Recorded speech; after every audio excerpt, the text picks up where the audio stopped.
Waaree bifacial solar panel with glass to glass. அப்படின்னா என்ன அர்த்தம்னா நீங்கள் எந்த சோலார் பேனல் வாங்கினாலும் அதோட ஃப்ரண்ட்டு சைடில் மட்டும் தான் கரண்ட் உற்பத்தி பண்ணும். பட் அதுவே பைஃபேஷியல் பேனலில் சோலார் பேனலில் ஃப்ரண்ட் சைட்லையும் கரண்ட் உற்பத்தி பண்ணும். அதே மாதிரி வெளிச்சம் பட்டு பேக் சைட்லேயும் கரண்ட் உற்பத்தி பண்ணும். இதுதான் பைஃபேஷியல் சோலார் பேனலோட மிகப்பெரிய அட்வான்டேஜ்.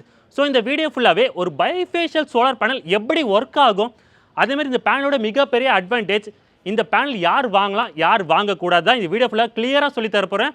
உங்கள் வீட்டுக்கு இதே மாதிரி சோலார் பேனல் வேணும்னா டிஸ்கிரிப்ஷன் நம்பர் கான்டாக்ட் பண்ணுங்கள். எங்களோட சோலார் இன்ஜினியர்ஸ் உங்கள் வீட்டுக்கு இது மாதிரி பைஃபேஷியல் பேனல் வாரி இன்ஸ்டால் பண்ணி தருவாங்க. இப்போ வாங்க வீடியோக்குள்ளே போகலாம். ஃபஸ்ட்டு இந்த பைஃபேஷியல் சோலார் பேனல் எப்படி ஒர்க் ஆகுன்னு சொல்கிறேன். நம்ம வீட்டு மாடியில் இந்த சோலார் பேனல் இன்ஸ்டால் பண்ணோன்னா சூரியன்லேருந்து வர அந்த வெளிச்சம் பட்டு மோனோபர்க் பேனலை ஃப்ரண்ட் சைடில் சோலார் பேனல் உற்பத்தி ப்ரொடக்ஷன் ஸ்டார்ட் பண்ணிவிடும்.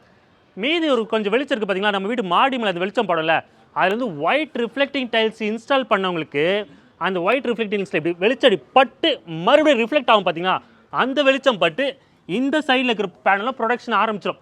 ஸோ ஒரு பேனலில் வந்து மாடி மேலே வந்து ஆஸ் எ கஸ்டமரை நீங்கள் கண்டிப்பாக ஒயிட் ரிஃப்ளெக்டிங் டைல்ஸ் கண்டிப்பாக போட்டாகணும். ஒயிட் ரிஃப்ளெக்டிங்ஸ் போடல, இந்த சொருவோடு போட்டிருக்கேன், மாடி மேலே டைல்ஸ் இல்லைனா இது அந்த அளவுக்கு ப்ரொடக்ஷன் பண்ணி தராது. ஆஸ் எ கஸ்டமரை நீங்கள் ரெண்டாவது விஷயம் என்னென்னா, இது வந்து லோ ரூஃப் ஸ்ட்ரக்சருக்கு வந்து நான் இது ரெக்கமெண்ட் பண்ண மாட்டேன். Elevated structure 42 inches and above உள்ள ஸ்ட்ரக்சருக்கு மட்டும் தான் இந்த சோலார் பேனல் இன்ஸ்டால் பண்ணோம். அப்போ தான் மாடி மேலே விழுற அந்த வெளிச்சம் இருக்குல்ல, சூரிய வெளிச்சம், அது பட்டு அப்படியே ரிஃப்ளெக்ட் ஆகும்.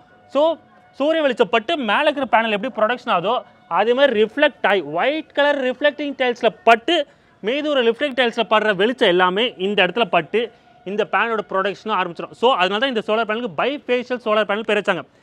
செகண்ட் பாயிண்ட், இந்த பேனல் வந்து எப்படி மேனுஃபேக்சரிங் பண்ணுறாங்க. ஃபஸ்ட்டு பாயிண்ட் பார்த்தீங்கன்னா, ஒரு சோலார் பைஃபேஷியல் சோலார் பேனல் பார்த்தீங்கன்னா மேலே வந்து அலுமினியம் ஃப்ரேம் இருக்கணும். அதுக்கப்புறமா இந்த கிளாஸ் ஆன்டி ரிஃப்ளெக்டிங் கிளாஸ் இருக்கணும். அதுக்கப்புறம் பார்த்தீங்கன்னா என்கேப்சுலண்ட் POE அப்படின்னா பாலி ஓலிஃபின் சொல்லுவாங்க. முன்ன வந்து EPV யூஸ் பண்ணியிருந்தாங்க, இப்போ வந்து POE யூஸ் பண்ணுறாங்க. அதுக்கப்புறமாக செல், அதுக்கப்புறம் மறுபடியும் POE, அதுக்கப்புறமா பார்த்தீங்கன்னா பேக்கில் வர கிளாஸ் வச்சுருப்பாங்க. ஸோ அதனால தான் ஸ்டார்டிங்கில் ஒரு பாயிண்ட் சொன்னேன், glass to glass, aluminium frame, glass, cell, மறுபடியும் கிளாஸ், இப்படி பண்ணும்போது தான் அது வந்து பைஃபேஷியல் சோலார் பேனல் ஆகுது. மொத்தம் பைஃபேஷியல் சோலார் பேனல் மொத்தம் 3 வகை இருக்குது. ஒன்று கிளாஸ் டு கிளாஸ், ஒன்று கிளாஸ் டு டிரான்ஸ்பரண்ட் ஷீட், ஒன்று கிளாஸ் டு பேக் ஷீட். அது வந்து தேர்ட் வகை. நீங்கள் எந்த சோலார் பேனல் வாங்கினாலும் பைஃபேஷியலில் அது கிளாஸ் டு கிளாஸாக தான் கண்டிப்பாக இருக்குமே தவிர அது தவிர வேறு எதுவும் வாங்கிடாதீங்க. இப்போ நான் தான் கஸ்டமர், நான் டேனி கூப்பிட்டு ரெக்கமெண்ட் சொன்னேன்னா எங்கள் வீட்டுக்கு 15,000 ரூபாய் கரண்ட் பில் வருது. இதுதான் என்னோட வீட்டு மாடி. ஸோ ஒரு 8 கிலோவாட்டுக்கு சோலார் பேனல் போடும்போது இங்கே எல்லாமே லெக்ஸாக வந்துடும், என்னோட மாடி வந்து ஃபுல்லாக அடைஞ்சிடும். அதில் நான் என்ன MS ஸ்ட்ரக்சரில் நாங்களே கஸ்டமைஸ் பண்ணி இது மாதிரி பண்ணி கொடுத்தோம். ஸோ இது மாதிரி மேலே ஃபுல்லாக சோலார் பேனல் பைஃபேஷியல் போட்டுக்கணும், கீழே ஃபுல்லாக லெக்ஸ் எதுவும் வரக்கூடாது. அதே மாதிரி இந்த இதுக்கு நான் சூஸ் பண்ண இன்வெர்டர் என்னன்னு பார்த்தீங்கன்னா 10 கிலோவாட்டில் Polycab string inverter with dual MPPT தான் நான் சூஸ் பண்ண சொன்னேன். டேனியும் பாலிகாப் தான் ரெக்கமெண்ட் பண்ணுறது. இது வந்து ரொம்ப பெஸ்ட்டு இந்தியன் மேனுஃபேக்சரில் one of the best string இன்வெர்டர்னா பாலிகாப் வித் 7 years வாரண்டி தராங்க.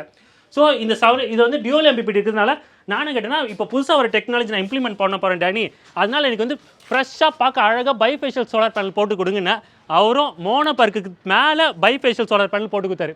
ஸோ மேலே ஃபுல்லாக பைஃபேஷியல் சோலார் பேனல், கீழே எங்கேயுமே எனக்கு லெக்ஸ் வரல. ஸோ மாடியை நான் ஃபுல்லாக யூஸ் பண்ணுற மாதிரி ஆயிடுச்சு. ஃபியூச்சர் டெக்னாலஜி இதுதான், பைஃபேஷியல் தான். நான் ஏற்கனவே சொன்ன மாதிரி இதுதான் கஸ்டமரோட ஒரு மாடி, எங்கேயுமே லெக்ஸ் வரல, அங்கே லெக்ஸ் ஃபுல்லாக பார்டரில் தான் லெக்ஸு. அதுக்கப்புறம் இந்த ஸ்ட்ரக்சர் வந்து நாங்களே செஞ்சோம். இது வந்து ட்ரஸ் ஒர்க் பண்ணி தான் பண்ணணுமே தவிர லேடர் ட்ரைப் போடக்கூடாது. ட்ரஸ் ஒர்க் பண்ணால் மட்டும்தான் இந்த இவ்வளோ பேனல்ஸ் இருக்குது பார்த்தீங்களா, ஒரு 8 கிலோவாட் பேனல்ஸோட வெயிட் வந்து ஈக்குவலாக ஸ்ப்ரெட் ஆகும். ஸோ அதுக்கு ட்ரெஸ்ஸு கண்டிப்பாக ஒர்க் ஆகும். என்ன தான் நீங்கள் வந்து MSல பண்ணாலும் கேல்வனைஸில் தான் நீங்கள் வந்து இது இப்போ பர்லின் வைக்கணும். ஏன்னா அப்போ தான் இந்த இன்டர்லாக் சிஸ்டம் போட முடியும், மிட் கிளாம்ப் என் கிளாம்ப்லாம் கரெக்டாக போட முடியும். அதே மாதிரி DC கேபிள் எல்லாமே பார்த்தீங்கன்னா 6 square mm தான் இருக்கணும், 4 இருக்கக்கூடாது. ஸோ இதையும் பார்த்துக்கோங்க. அதே மாதிரி நீங்கள் வந்து எல்லா பேனலுக்கும் பார்த்தீங்கன்னா இன்டர்லாக் சிஸ்டம் கண்டிப்பாக இன்ஸ்டால் பண்ணி தான் ஆகணும். இது வந்து பேனல் பறக்காமல் இருக்கிறதுக்காக. உங்கள் வீட்டுக்கு இதே மாதிரி சோலார் பேனல் வேணும்னா டிஸ்கிரிப்ஷன் நம்பர் கான்டாக்ட் பண்ணுங்கள். எங்கள் சோலார் இன்ஜினியர்ஸ் உங்கள் வீட்டுக்கு இது மாதிரி சோலார் பேனல் இன்ஸ்டால் பண்ணி தருவாங்க. அதுதான் Chrompet Chennai ஸ்டோர். ஸோ இதுதான் எங்களோட கஸ்டமரோட பிளேஸு.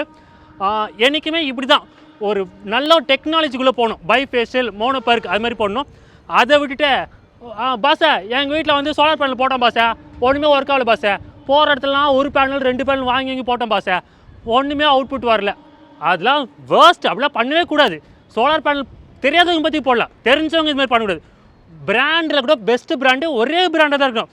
550 பைஃபேஷியல்லாம் எல்லா பேனலும் 550 பைஃபேஷியாக தான் இருக்குமே தவிர நடுவில் 450 330 அப்படி போட்டு சோலார் பேனல் தப்பு சொல்கிறது it's not at all acceptable. சரிங்களா? ஸோ எங்களை கான்டாக்ட் பண்ணுங்கள். பட் இது வந்து கொஞ்சம் அதிகமாகிடுச்சு, கொட்டேஷன் தாண்டி எங்கே இப்போ காட்டும். எம்எஸ் ஸ்ட்ரக்சர் வச்சு செஞ்சதுனால தான் ரொம்ப கொட்டேஷன் அதிகமாகிடுச்சு. பட் த அவுட்புட் எஃபிஷியன்சி வேறு லெவல். ஸோ இதோட உங்களுக்கு அந்த மாதிரி வேணா கான்டாக்ட் பண்ணுங்கள். Meet you in my next video. Thank you, பாய்ங்க.